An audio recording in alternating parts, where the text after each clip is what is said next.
کہتے تھے جب میں مر جاؤں اور مجھے قبر میں اتارا جائے اللہ کے راستے کی مٹی کی بنی ہوئی اینٹیں میری قبر میں رکھ دینا تاکہ اللہ مجھے بخش دے، اللہ میرے درجے بلند کر دے۔ انہیں پتہ تھا راہ خدا کی مٹی کی قیمت کا۔ ان کے زمانے میں بہت بڑے عالم، بہت بڑے محدث، بہت بڑے عابد فضیل ابن عیاض رحمۃ اللہ علیہ، جو 6 مہینے مکہ میں عبادت کرتے تھے اور 6 مہینے مدینے میں عبادت کرتے تھے۔ علامہ ابن کثیر رحمۃ اللہ علیہ نے تفسیر ابن کثیر میں لکھا کہ حضرت عبداللہ ابن مبارک رحمۃ اللہ علیہ نے خط لکھا فضیل ابن عیاض کو، جو عابد الحرمین کے نام سے مشہور تھے، کہ 6 مہینے عبادت مکہ کی ہے اور 6 مہینے عبادت مدینے کی ہے۔ خط لکھا اور خط کے اندر اشعار لکھے اور یوں کہا، یا عابد الحرمین لو ابصرتنا، یا عابد الحرمین لو ابصرتنا لعلمت انك في العبادة تلعب، یا من يغضب خده بدموعه فنحورنا بدمائنا تتخذب۔ اے حرمین شریفین میں عبادت کرنے والے فضیل ابن عیاض، جو 6 مہینے مکہ میں لگا رہا ہے اور 6 مہینے مدینے میں لگا رہا ہے، کاش تو ہمیں دیکھتا، لعلمت انک فی العبادۃ تلعب، تو تو سمجھ جاتا کہ تو عبادت میں مزے لے رہا ہے، تو عبادت میں راحت میں ہے، آرام میں ہے، اور ہم یہاں میدان کارزار میں کتنی قربانی اور مجاہدوں کے ساتھ چل رہے ہیں۔ یا من یغضب خده بدموعه فنحورنا بدمائنا تتخذب، اے وہ آدمی جو اپنے رخساروں کو اپنے آنسوں سے تر کر رہا ہے، ہمارے سینے کو دیکھ کہ ہمارے سینے ہمارے خونوں سے تر ہیں۔ مشک و عنبر کی خوشبو تمہیں مبارک ہو، ہمیں تو راہ خدا کی گرد و غبار اور وہ مٹی پسند ہے۔ ایسے اشعار لکھ کر بھیجے۔ وہ نکل رہے تھے حرم سے اور ان کو خط دیا کہ عبداللہ ابن مبارک نے خط بھیجا ہے۔ انہوں نے خط پڑھا اور یہ شعر پڑھے، اور شعر پڑھتے ہی ان کی آنکھوں سے آنسو جاری ہو گئے اور وہ رونے لگے۔ وہ خیر کا زمانہ تھا، وہ خیر کا زمانہ تھا، ہر ایک بات کو سمجھتا تھا، ہر ایک بات کو سمجھتا تھا۔ تو انہوں نے یہ نہیں کہا کہ عبداللہ ابن مبارک ہمارے مکے کی عبادت کو اور ہمارے مدینے کی عبادت کو کھیل کہہ رہا ہے، ہم سے مکہ چھڑوانا چاہ رہا ہے، ہم سے مدینہ چھڑوانا چاہ رہا ہے۔ جیسے بعض لوگ سمجھ جاتے ہیں کہ تبلیغ والے ہماری دکان چھڑوانا چاہ رہے ہیں، تبلیغ والے ہمارا کارخانہ چھڑوانا چاہ رہے ہیں، تبلیغ والے ہماری بیوی چھڑوانا چاہ رہے ہیں، ہمارے بچے چھڑوانا چاہ رہے ہیں۔ یہ تو ہمارے دشمن ہیں۔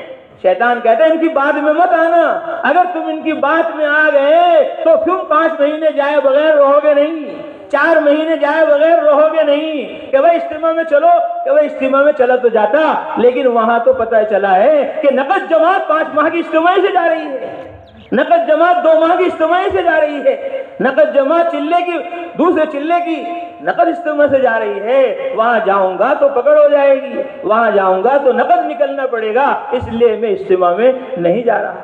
جماعت آ گئی ہے مسجد میں دوسری مسجد میں نماز پڑھوں گا۔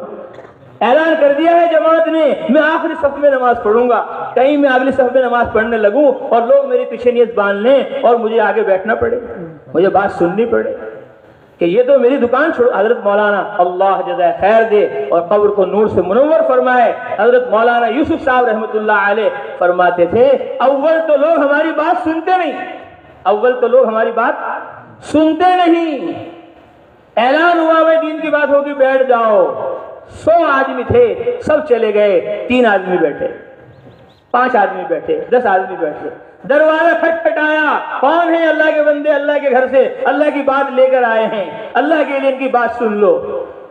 بچہ آ کر کہتا ہے ابا یہ کہہ رہے ہیں کہ ابا گھر نہیں ہے۔ ابا کیا کہہ رہے ہیں؟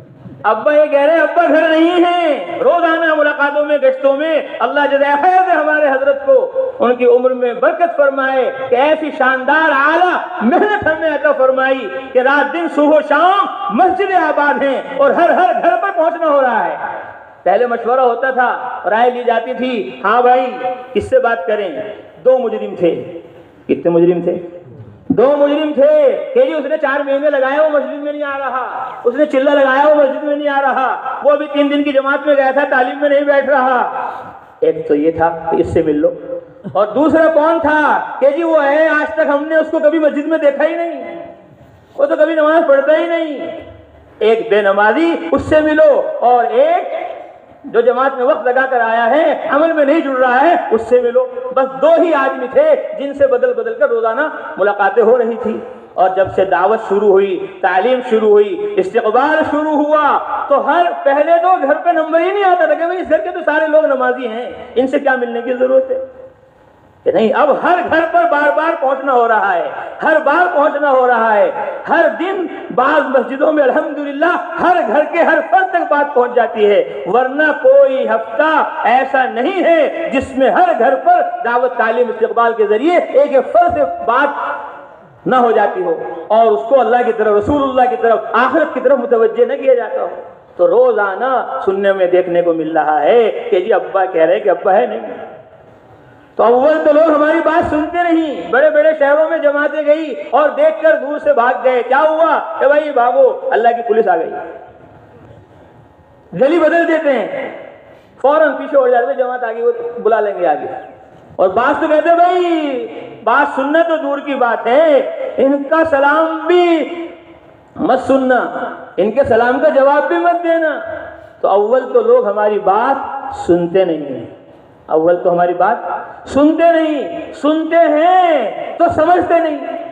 سنتے ہیں سمجھتے نہیں کہ یہ تو ہماری بیوی کو چھڑوانا چاہ رہے، ہمارے بچوں کو چھڑوانا چاہ رہے، ہمارے کارخانے کو چھڑوانا چاہ رہے، ہمارے مدرسے کو چھڑوانا چاہ رہے، ہماری مسجد کو چھڑوانا چاہ رہے، ہماری خانقاہ کو چھڑوانا چاہ رہے، ہمارے علمی مشاغل کو چھڑوانا چاہ رہے. یہ تو ہمارے دکانوں کے، اسباب کے، چیزوں کے، یہ ٹھکانوں کے دشمن ہیں. نہیں، کہ اول تو لوگ ہماری بات سنتے نہیں، سنتے ہیں تو سمجھتے نہیں. دکانیں چھڑوانا نہیں چاہ رہے، کارخانے